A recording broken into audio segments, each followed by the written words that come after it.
விழுப்புரம் அருகே வீட்டிற்கு முன்பு தூங்கிக் கொண்டிருந்தவர்கள் மீது டிப்பர் லாரி ஏறி விபத்துக்குள்ளானதில் 3 பேர் பரிதாபமாக உயிரிழந்தனர்.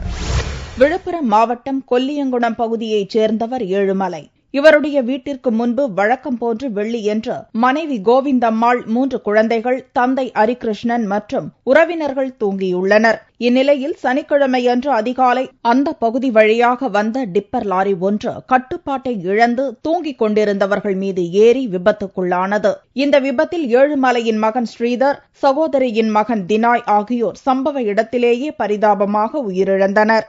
அருகில் வசிப்பவர்கள் இவர்களுடைய அலறல் சத்தம் கேட்டு ஓடி வந்து உயிருக்கு போராடிக் கொண்டிருந்த ஹரிகிருஷ்ணன் மற்றும் கோவிந்தம்மாளை மீட்டு சிகிச்சைக்காக முண்டியம்பாக்கம் அரசு மருத்துவமனைக்கு அனுப்பி வைத்தனர். அங்கிருந்து அவர்கள் மேல் சிகிச்சைக்காக புதுச்சேரி ஜிப்மர் மருத்துவமனைக்கு அனுப்பி வைக்கப்பட்டனர். அங்கு அவர்களுக்கு தீவிர சிகிச்சை அளிக்கப்பட்ட நிலையில் ஹரிகிருஷ்ணன் சிகிச்சை பலனின்றி பரிதாபமாக உயிரிழந்தார். படுத்துட்டு இருந்தோம் சார். நாங்க வீட்டுக்குள்ள 2:30 மணிக்கெல்லாம் சத்தம் கேட்டுச்சு. எழுந்து வந்து பார்த்தாக்கா பிள்ளைங்க மேலேயும் பெரியவர் மேல லேடிஸ் மேல வண்டி நின்றுட்டு இருக்கு சார். உடனே ஐயோ வண்டி பிள்ளைங்க எல்லாம் கொண்டுட்டாங்களேன்னு கத்தின்னு ஓடுறதுக்குள்ள ஜனங்களை எடுத்துட்டு லாரி டிரைவர் தப்பிச்சு ஓடிட்டான் சார்.